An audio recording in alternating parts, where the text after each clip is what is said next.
Thanks, Tishna. Is there anyone here that didn't see the presentation yesterday?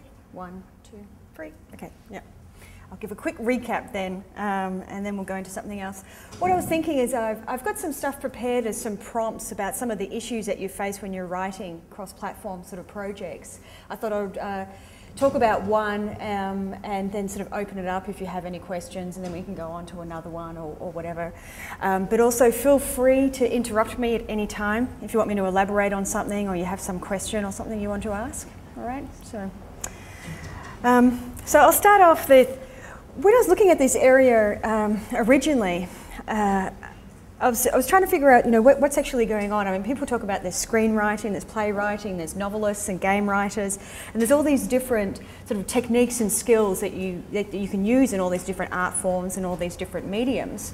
But something happens when you actually have to continue a narrative across all these different art forms and mediums, and it requires combining a lot of techniques and bringing in rhetorical strategies that are unique to this sort of experience. And so in working on these sorts of projects and working with practitioners, helping them to sort of think differently about writing for these cross-platform projects, I've discovered that there are some issues that come up, obviously, that are unique to the system. Now, this is a chart that I quickly mentioned yesterday in the talk, in which I was talking about the different approaches to creating these sort of cross-media creations. And on the one hand, you get people who, you have the film writer, the filmmaker who is writing the film, and then they employ someone else to write another art form. So they're not stretching their skills in any way, it's someone else that's doing it. So what we're interested in is more this area. This is what we'll be talking about today. The issues that come up when you're a practitioner that is writing, that you're doing all the writing across all the different media, and you're trying to move an audience across all of these different media. But one of the issues is that audiences don't necessarily match that skill set, and that they're not necessarily used to crossing across media. So what do you do then? All right, so one of the issues that happens when, I'll go back to this, one of the issues that happens when people are accessing your story world via a lot of different media platforms is that not everyone follows one after another sequentially or looks at everything. And so what can happen is if you're delivering for instance, a sequential plot that starts in one medium and continues in another, and only half the audience or a third of the audience goes to that next platform, it starts to not make sense.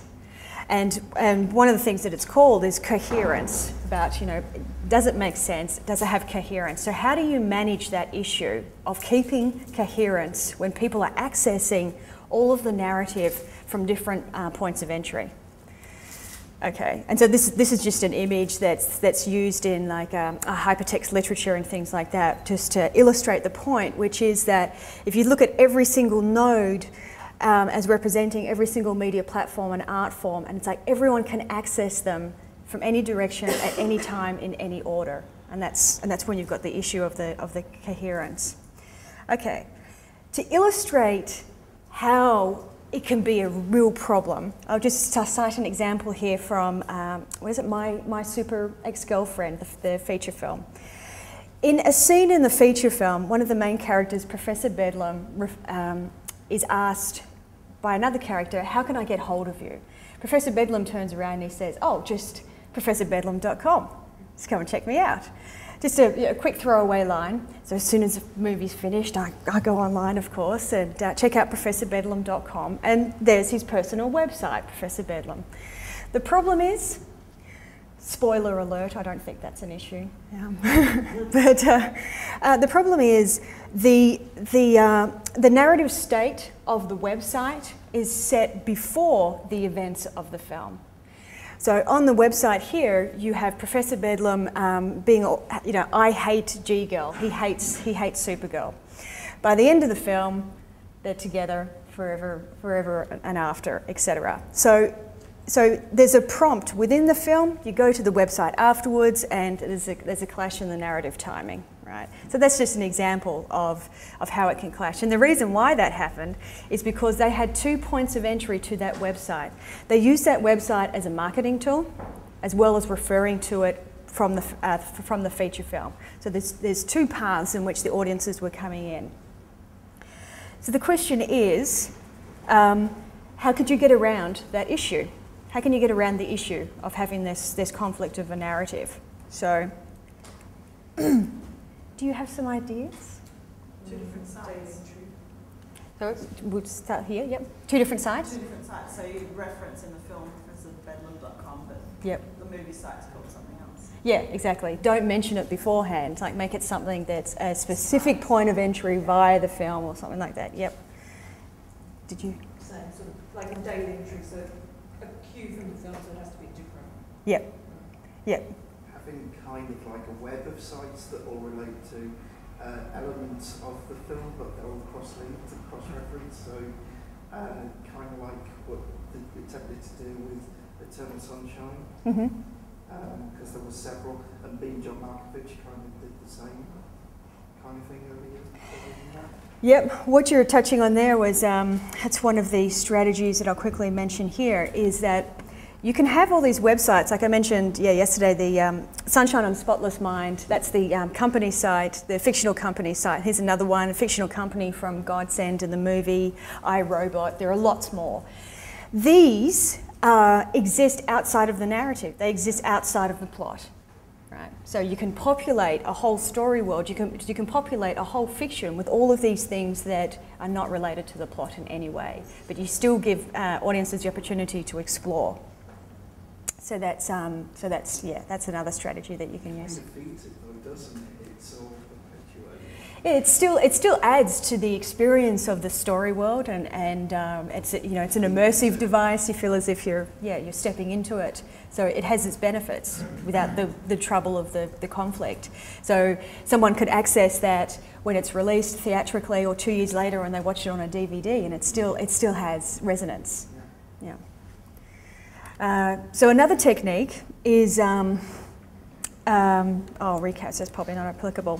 Here, this is just a screenshot of Donnie Darko, which relates to the managing the access issue. This is a Donnie Darko website, and in this website, which is not too easy to navigate, but in order to access each level of the website, you need to have knowledge about the film and events in the film to go through it. And also, at the very end point, once you get through to it all, it basically gives you a warning. If you go any further, you'll find out information that you don't want to know if you haven't seen the film. And it actually offers unique information that works beyond the film. So it's better to look at the website afterwards. That's just another way that you can control access within the actual site as well.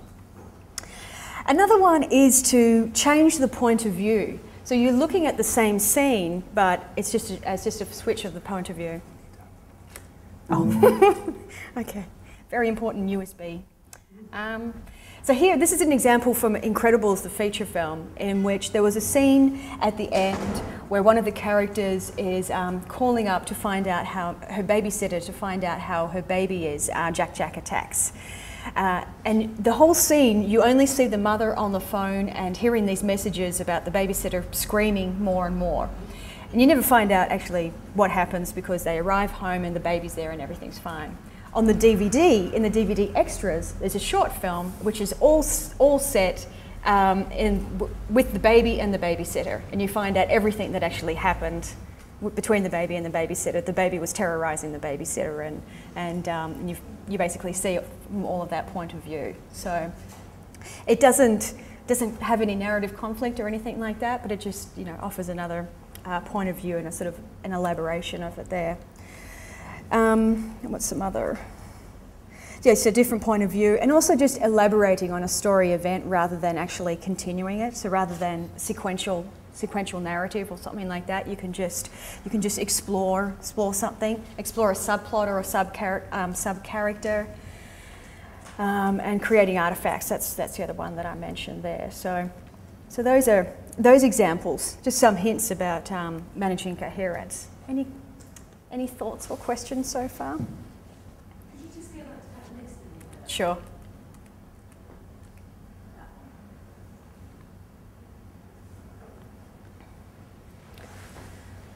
I mean, these are sorts of issues that TV series has with audiences coming in late, and how do you keep them up to date and things like that. So there's that. It seems to me like it's almost like building stories from the bottom up, rather than thinking of something as necessarily as a linear narrative. It seems a very non-linear approach to storytelling. Mm-hmm. That's really relevant. Yes, it has a lot of similarities to hypertext narrative that came out in the 90s and things like that, when writers were looking at, I can link to a page and I can have multiple links to a page, and then they tried to figure out how you could manage plot when you have all of these points of entry. You're not reading one page after another. So a lot of the techniques that they developed can be applied here, yeah, except in the cross-platform environment.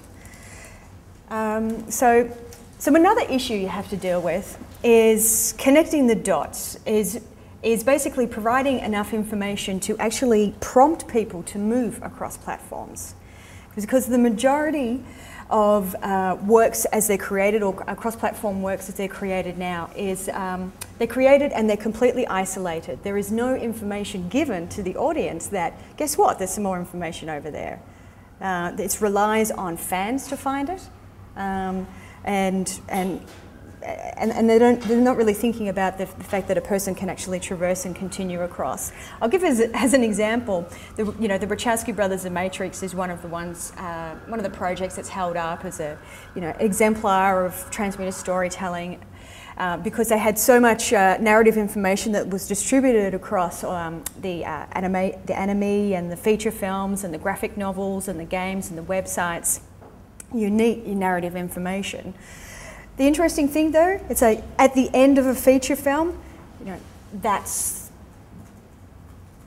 all the information you're given. Like there's no prompts, there's no motivation to actually go and explore all these other things. They're just relying on the fans to do it for them and go from there. So, what are the techniques that are out there to actually do it?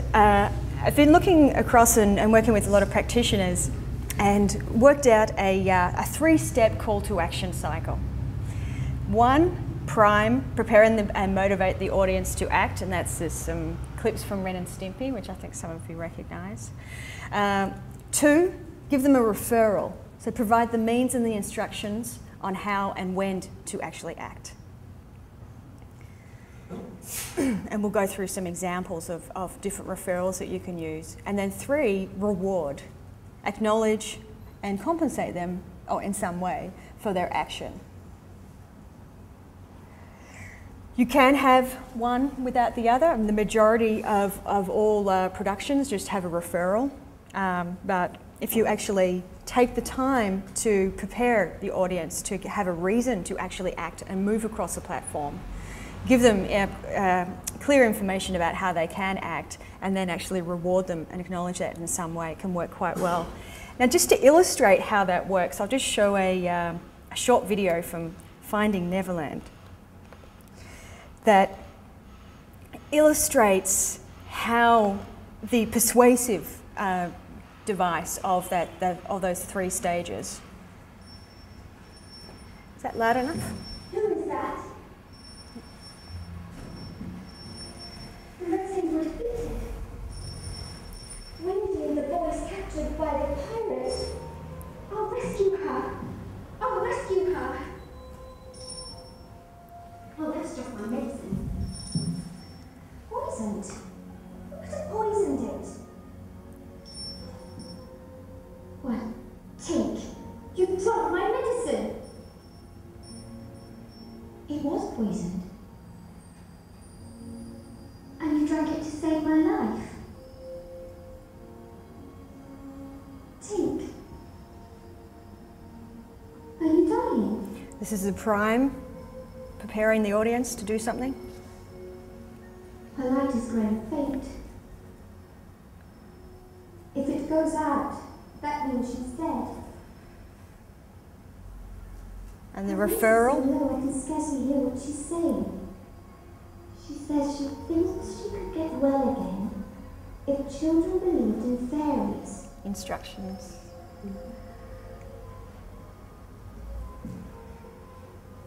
Do you believe in fairies? Say quick that you believe. If you believe, clap your hands. Clap louder. And then the reward.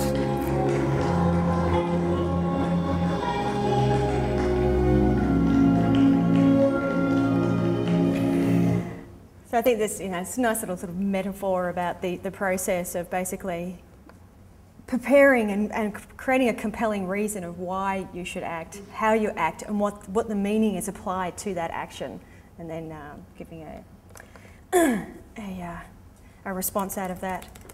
Sorry. Okay, so let's look at some examples of how that actual sort of process can work. This is an example from Regenesis extended reality game, which was an extended experience that went with the television show. I mean, as I said yesterday, I look at lots of different, what broadcasters, what filmmakers, what printmakers are doing, because you can extrude the strategies and techniques and apply it anywhere. So here it's just quite basic.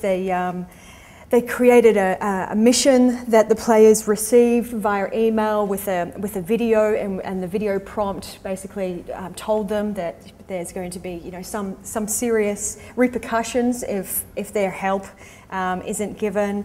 The basic instructions where you need to go to this website and hack into the email and find out information about these characters. It's a fictional email server and things like that.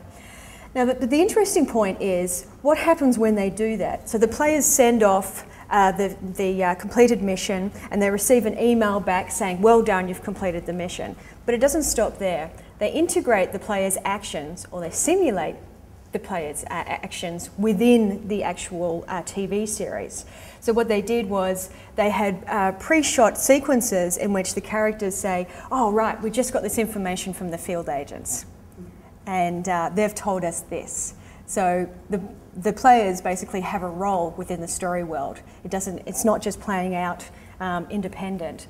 So it's something that you can do live, for instance, if you're actually, for instance, doing webisodes over the web. But it's something that you can simulate. If you're getting people to do things before the feature film, you can have these references to their actions and say, well, these people, these characters or whatever did this.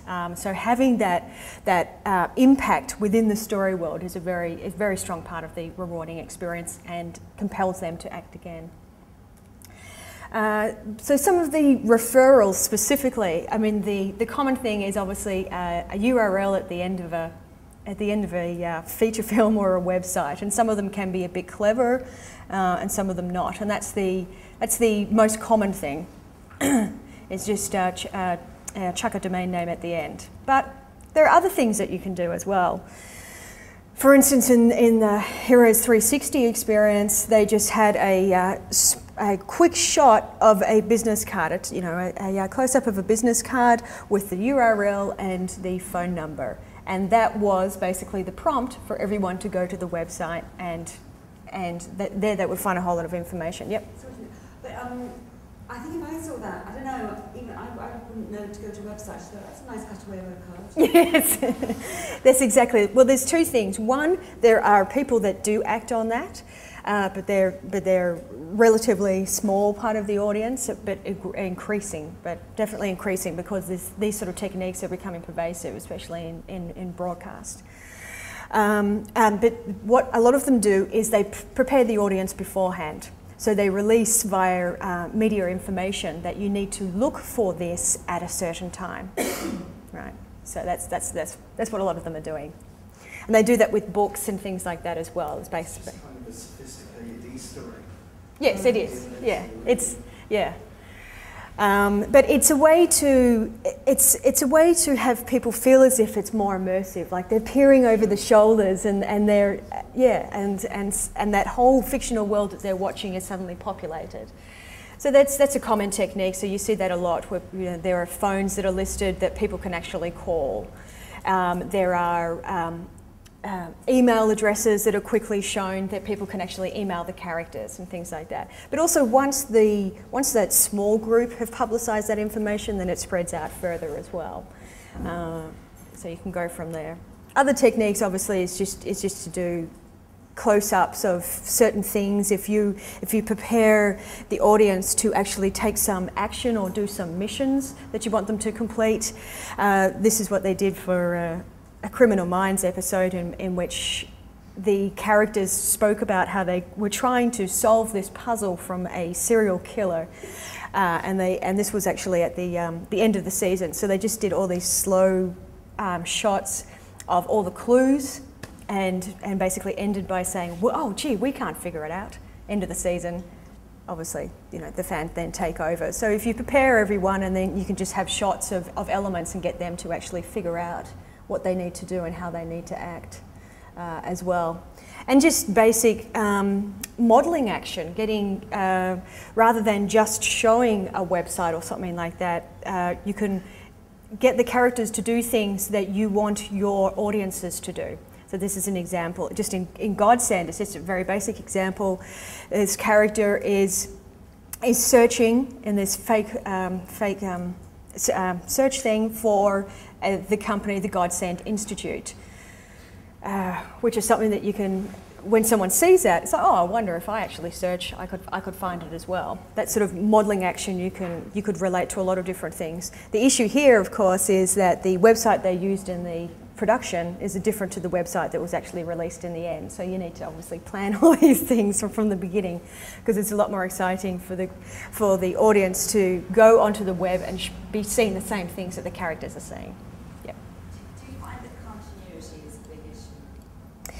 Yes, continuity is because these things are usually added on afterwards or by different people, and this is where having, spoke about some of the techniques yesterday of getting everyone involved at the beginning, or it's the same person, or you're having a representative that's basically running around and doing the continuity across the platforms and things like that. So yeah, it is an issue. It has to be of high value, obviously, to the production for it to be taken care of. Yeah. So that's another few techniques there. Any other questions at this stage?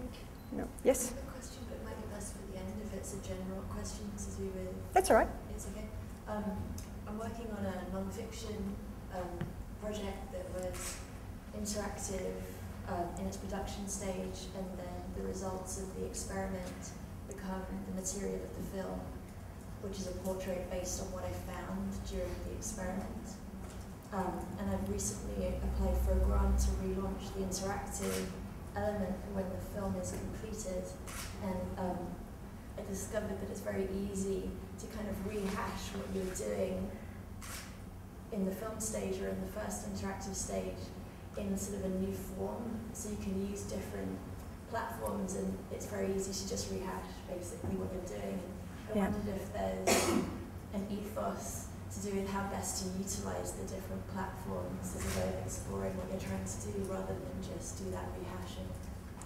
Well, rehashing or utilising the same assets, is that what you're talking about? Or doing an adaptation? I just realised that I wrote this grant application in a hurry, and I realised that it wasn't motivating me in the end, because all I was doing was finding a different way of doing the same thing that I did the first time around. Sure. And that if I was going to be motivated to do all this extra work and sort of carry on across different platforms, I was going to have to find some other avenue into making it worth the continued investment and to explore it in a different medium.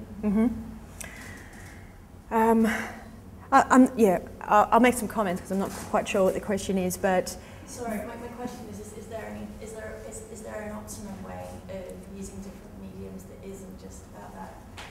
Perhaps that's not a clear question. Is it, well, I mean, there... Sorry, repeating the question as well as we'll get to Roger that. Right. So what this lady was talking about was she's had an interactive project that she then went to a linear format, and going back to the interactive format and thinking, well, should I use that? But it's basically a rendition of the same thing, and that's not inspiring or interesting. And you're wondering, would it be useful in any way to actually do that interactive thing, or should you be offering unique content in different media platforms? Is that?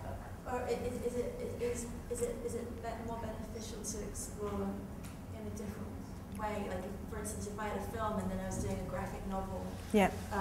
From that, does it go back to what you were just saying with the first website, rather than sort of going back to the beginning point of the film with the website and just doing it as if? I'm sorry for not. That's all right. That's okay. We could talk more about it afterwards. Yeah, it seems as if you're wanting to explore more, but you're not quite sure if what's the best way to actually do it. Like, you don't. Yeah. Yeah, I was trying to make it more general, so it wasn't just a flag to me. Okay. Okay. Yeah. Well, there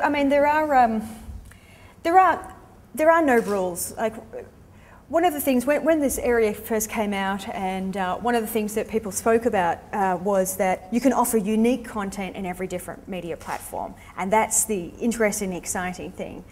And that is interesting and exciting, but also at the same time, you can do your own adaptations, you can do your own renditions. And I mentioned yesterday Darren Aronofsky's The Fountain, for instance, in which he collaborated with Kent Williams to create a graphic novel. And it's like a meditation of the same themes, but it's experienced in a completely different way. So I don't think there's an issue with a sort of a versioning of the same thing. I don't think there's inherently a problem with that. Like, redundancy isn't an issue, because it's a different way of experiencing the essence, of your ideas and your story world and things like that. So I like to see it as more. It's an expanded canvas, a whole palette that you can apply in different ways. You can use it to actually put out unique information, or subplots, or artistic renditions. Yeah, whatever you want. Yeah. So that's. But the thing is, what the issues are is obviously with your audiences and who you're actually speaking to. I mean, you can do it in being internally driven and doing whatever you please, but if you're also trying to counterbalance how many people you're going to reach with that, whether or not you'll be reaching new audiences, which you will in most cases. You'll be gaining audiences with each new media platform, and a small amount of them will be actually traversing all of them with you. So yeah, so sorts of balance. Did you want to? You went. Were you scratching? Okay. Okay. So I just another sort of prompt that I just wanted to give here at the end is this idea of traversal design.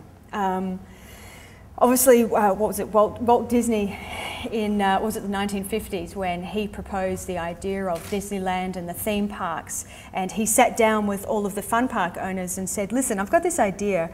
I want to do a fun park, but I want it to be everything to be themed, the bins to be themed, the walkways. So as soon as someone actually walks in the front entrance, the experience begins. It's not just on the ride. It starts way beforehand." And it even relates to the motto of the show starts on the sidewalk, not in the actual cinema. And that same philosophy works when you start looking at all these different media platforms. The experience starts on the website and then continues in the film, and then maybe continues at another website or on the mobile. And this sort of experience design is something that is emerging in a lot of different areas. Now here, you may find this funny, is a customer experience map for Starbucks. And these are the sorts of tracing that are going on in customer experience management.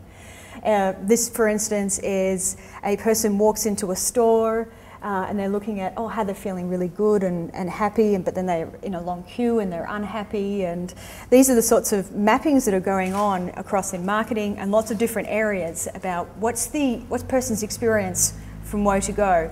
And then it continues on in terms of these touch points across a whole lot of different mediums. What they're looking at with marketing and experience design is, what is the person's experience when they call up on the phone, when they go to the website, when they go into the store, when they have an email. And the same issue relates with all of these cross-platform projects, is you need to think in terms of the experience design of what medium they're starting off with. You know, do you want them to start with a fixed medium, or do you want them to start with an interactive medium? And each of those have their own pros and cons as well. For instance, if you start with a linear medium, like a fixed medium, like a film that's not interactive, or you know, even if it's on a website or in feature film, what you're doing there is you're setting the world, you're setting the rules, and things are immutable. And then you can build up the desire to actually then move into that world and interact with it. But the alternative, obviously, is that you can do the reverse. You can get people actually interacting with the world, but then if you take them to a fixed medium, are you taking away something that they were used to? So those sort of issues about what people's points of entry, their first medium and their first experience, and how they associate that with your story world and the experience of it, are the sorts of things that you think about when you sort of plan these out. And of course, the other thing is, when you're working with interactivity, now this is a cliche example, but of course you've got, you know, the hero's journey, Joseph Campbell, and this is something that it's used in terms of characters, the development of the movement of a character. Like, they have their call to adventure from the beginning, and they have all these obstacles that they go through, and finally, you know, they save the day and return home, and everything is good. And the same with Vogler's writer's journey. It's like you got your call to adventure and your reward, and then your return.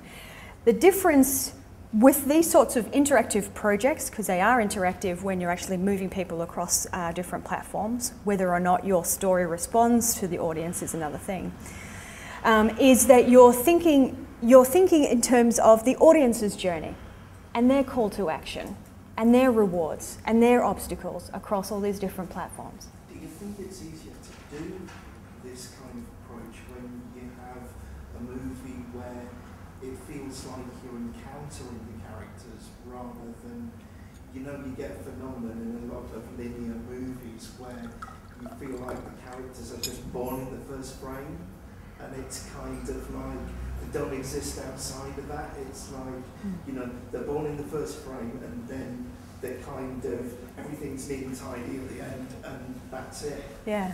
It just seems to me that, you know, it could be easier to take this kind of multiple approach when, you know, you have something that's far more connected, if we're talking feature film as like the basis for this.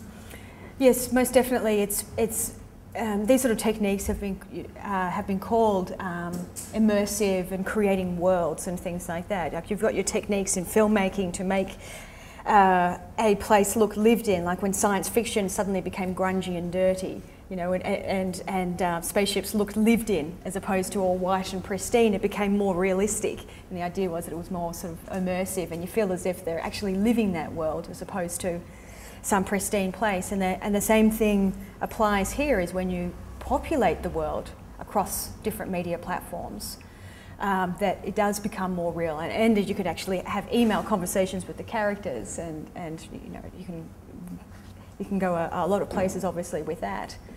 And one of the issues, one of the techniques there also is like whether you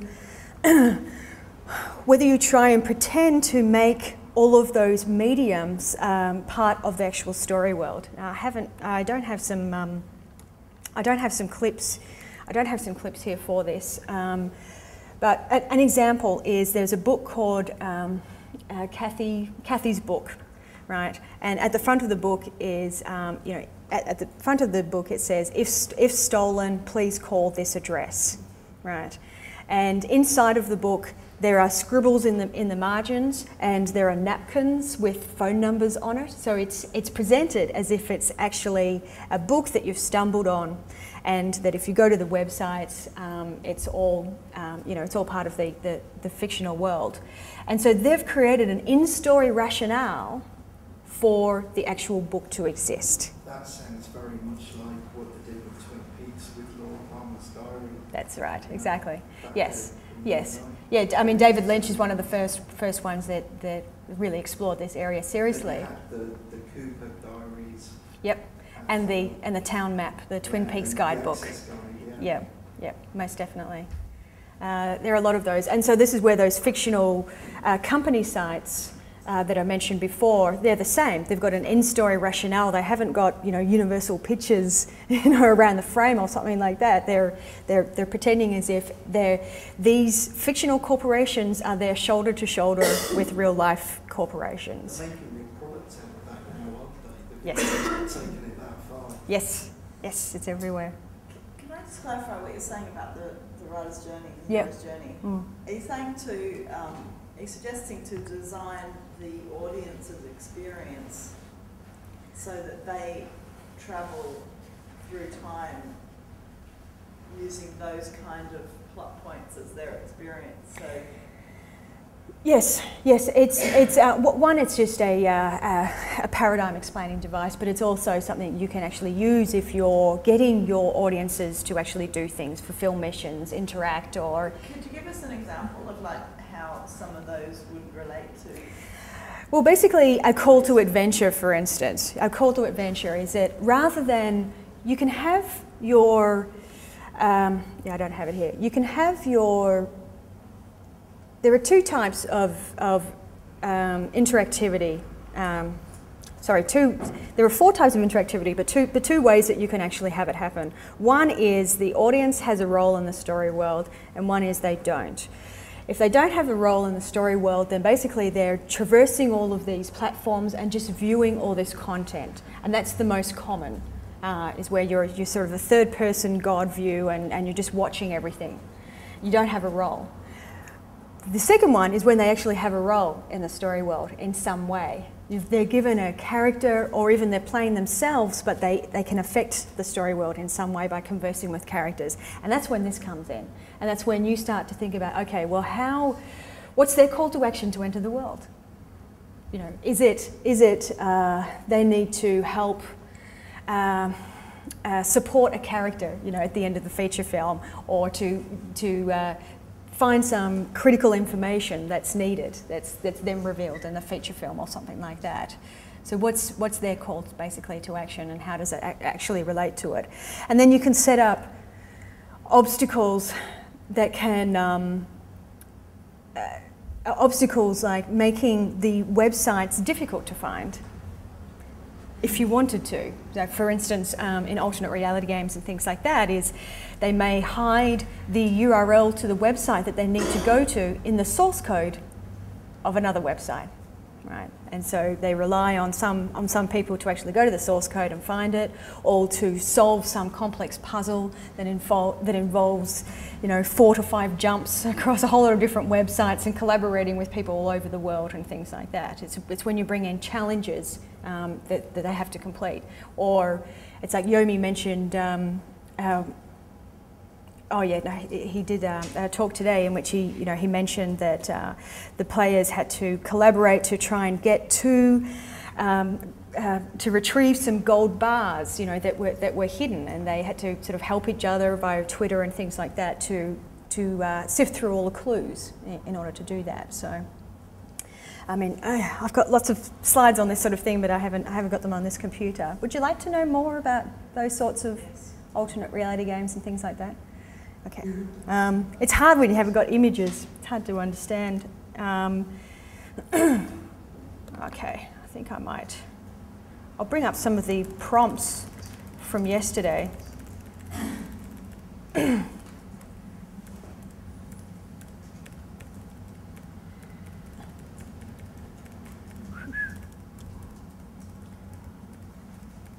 Okay.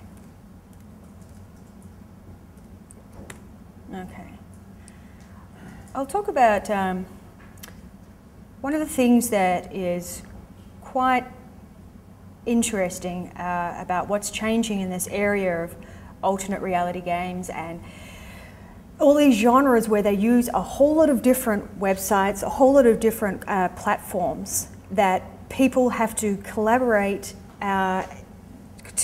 with all over the world to solve a lot of complex puzzles and difficult narrative plots. They're very difficult and time-consuming for people to spend their time with and to achieve. And so what they've found is like there's probably about 10,000 people that actually spend all the time, and there's millions of people that are actually watching it and having a great time watching it, but millions of people that are actually watching it. And so one of the techniques that's emerging now is this idea of offering all these different tiers, all these different art forms for your different audience segments and player types. So on the top level, you have the most accessible art form and way of an entertainment form, which would be, for instance, a linear video. Anyone can just go and click and watch a video, or read a book, or look at a graphic novel. Right? That is the most accessible, and it's a short period of time that anyone can just walk in and walk out of.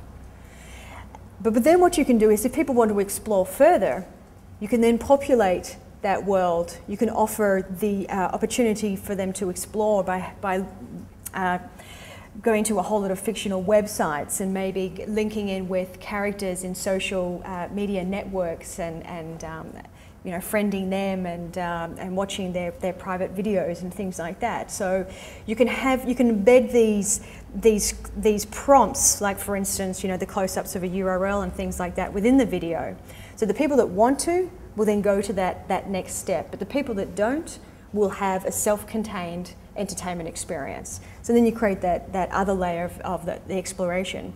And then under that, you can go even further and actually provide complex challenges, puzzles, live events, and narrative difficulties, things that they have to work out with characters and other players and things like that for the people who actually want to.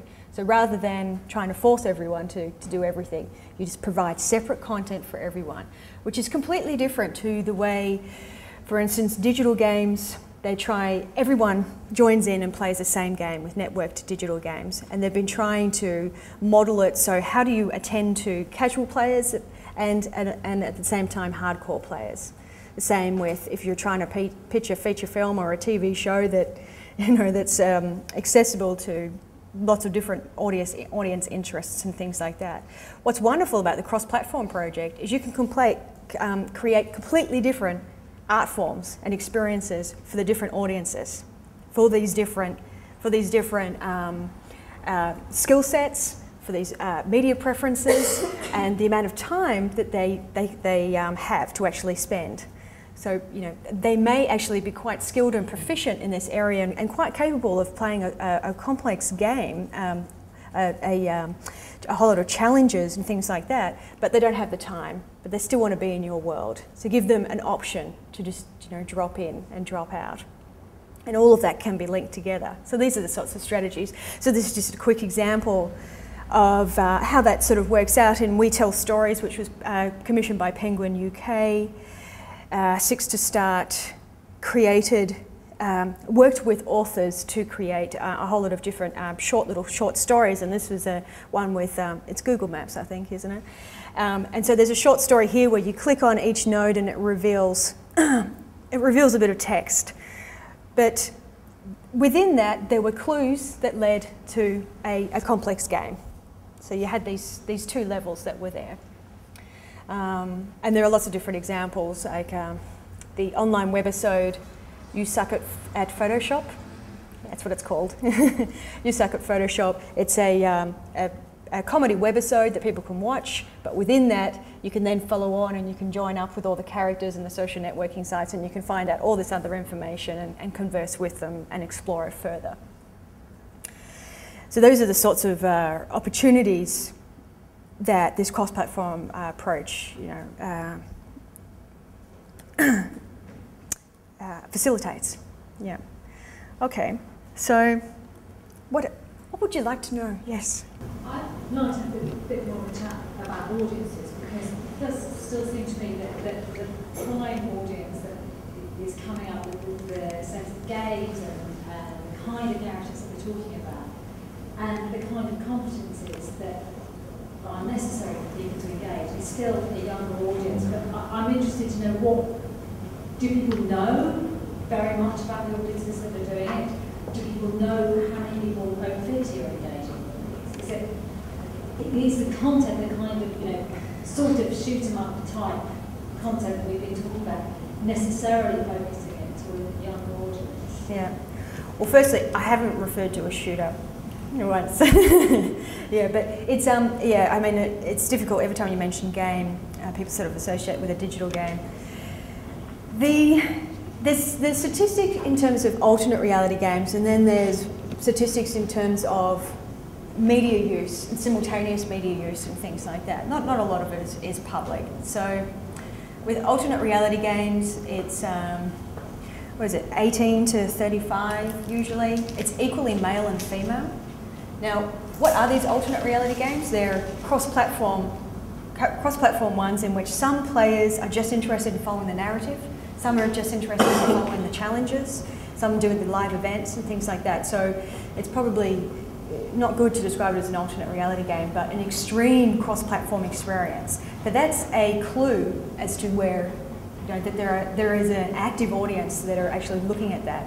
Each one of those large-scale ones attract millions of people in US, UK, Germany, Brazil. Brazil is big with the alternate reality games, and France, Sweden. There's lots of other countries. And then there is who is using more than one media platform. And as I said at the beginning, the majority of people, it's sort of the tail sort of feeds the head sort of thing, because the majority of practitioners are still creating self-contained content on all the different media platforms, and so they're not necessarily training audiences to actually use more than one media platform. There is an increase in the reports in terms of people who are using more than one medium at the same time, like for instance television and having the internet or radio and newspapers and things like that. There is an increase of that sort of multitasking, and so there will be an increase. There is slowly an increase of content that's created specifically for those sort of simultaneous media experiences. It's not all youth. It's a misnomer. But one of the reasons why people think it is just youth is because the majority of content that's created for these is pitched at youth. It's, as I said, it's sort of feeding itself. And this is where the techniques that are creating these special rhetorical techniques where you actually guide the audience to move across, you give them a reason to, and you're creating compelling content that's directed to them, then they will act. They will. But you have to think about the media platforms in terms of the obstacles. Are you asking them to go into an online virtual world like Second Life? Well, that's a prohibitive obstacle for a lot of people. Having to download it, all the bandwidth, and sign up, and things like that. Or are you just asking them to go to a website? Or are you just asking them to buy a book? And so you think about your audience and the amount of obstacles or steps they have to go through to those mediums. What cluster of mediums does this audience set usually use? And then you can sort of design it that way to make it sort of as smooth an experience as you want. Does that help? No, I find it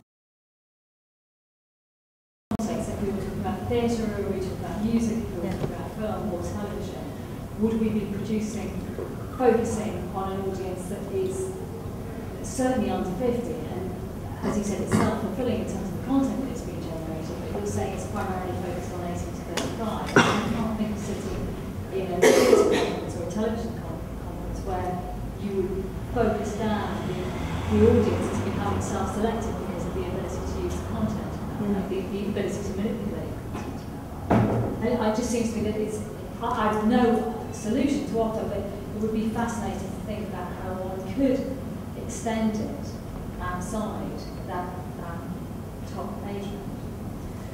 Yeah, well, it just needs the practitioners to to create it. Yeah, most definitely, and to try it out.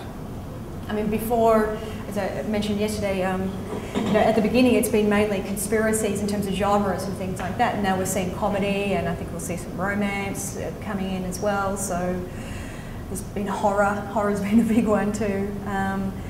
So yeah, as soon as you'll see more explorations, it can go from there. I don't like to say that these technologies or these clusters of technologies are married to a particular demographic or anything like that. That just logically doesn't fit with me. There are certain things that you have to work with once you're designing your experiences. Yeah. Well, just looking at all this as a kind of postmodern form, apart from the pleasures of solving the puzzle or following the narrative technologically, what do you think, like philosophically, it's offering to people to be in such displaced reality? Or ideologically, what's it doing? I know it's a huge generalisation, but it's people are getting something out of it other than just those competences and skill touches.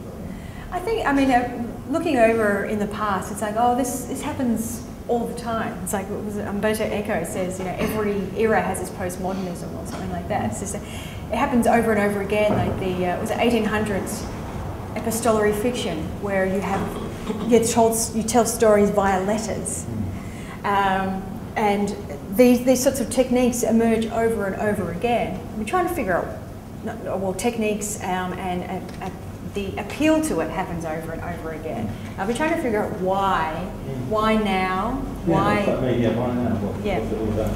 Can't answer that. Anyone else have some? I think we've got time for one more question. Okay. I think like things come back from the past, kind of like Martian McLuhan back in the 60s. Things get reappropriated in some way. Yeah. Other things are made obsolete. Yes. You've got all these things going on all at once. They're never in separation from each other. And each place, I think, it's what we call a track where there was. Sorry, is this going to be a question? we can talk afterwards. But just I'll just make one quick comment. What was I going to say? Yes, it seems to be whenever there is a practitioners moving into a new medium, they usually use these immersive devices. So I think that's possibly one of the issues as well, is that when people see something new, both practitioners and audiences, they seem to marry it with it being an immersive, it being something more real than was before. Yeah, like realism in the theatre. Yeah, exactly. Well, I hope that provided some